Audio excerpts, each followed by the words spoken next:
the sake of our country. And that's when he mobilized Parliament,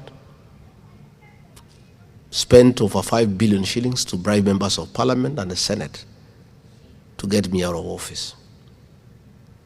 Along the way, he offered me 2 billion shillings to resign peacefully. I refused.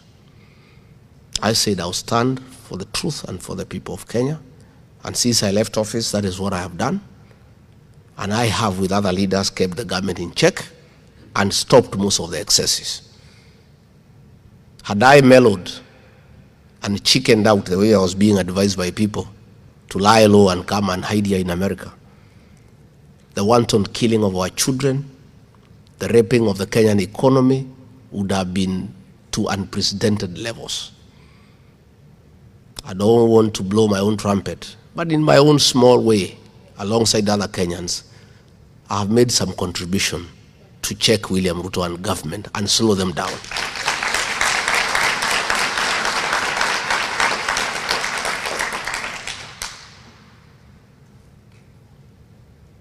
And that is why my little daughter, Gen Z,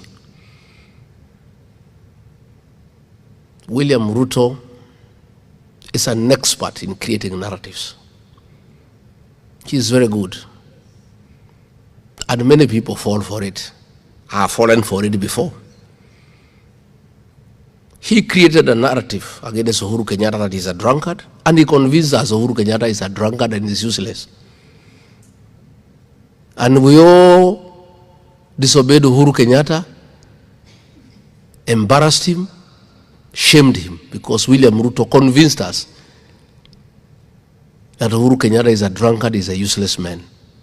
And he deceived all of us. We hated our own president, our own son, and refused to listen to him. He is very good at creating narrative. That narrative that regarding Gachagua is tribal is a narrative created by William Ruto, because there is nothing else he can say about me. I have not been involved in corruption. Had I been involved in corruption, he would have been taken me to court by now. Had I done a single deal with the government, today I would be in prison. He has nothing against me, because anything I have said has come to pass, and people know I'm a man of integrity. So all he says is that regarding Gachagua is tribal. But nobody listens in Kenya. The reason being, regarding Gachagua is not tribal, because when William Ruto stood as president, he was not Kikuyu, he was Kalenjin. There was a candidate called Mwaura Wahiga. If I was tribal, I would have supported Mwaura, not William Ruto.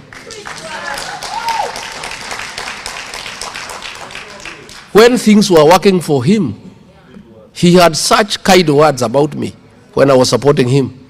This guy is a people's person. He cares for the ordinary people. He's a great mobilizer. He loves his country. You play the clip, what he said on May 15 when he unveiled me as running mate. It was the best poem I've ever had in my life. He had such lovely and kind words about me. But now that I disagreed with him to tell him you cannot kill children, you cannot steal the country's wealth, then he says regarding Gachagua is a tribalist. My daughter, please, don't fall into that narrative. When you are here, you talk about Kenyans, you don't talk about America. Every group of people have some identity. Never allow anybody to make you feel embarrassed about who you are and where you come from. That narrative by William Ruto is meant to intimidate the Kikuyu nation and to make us feel sorry about who we are and challenge our capacity to work hard. And that is why when I get an opportunity, I must remind the country that the Mount Kenya people have not been given any advantage by anybody.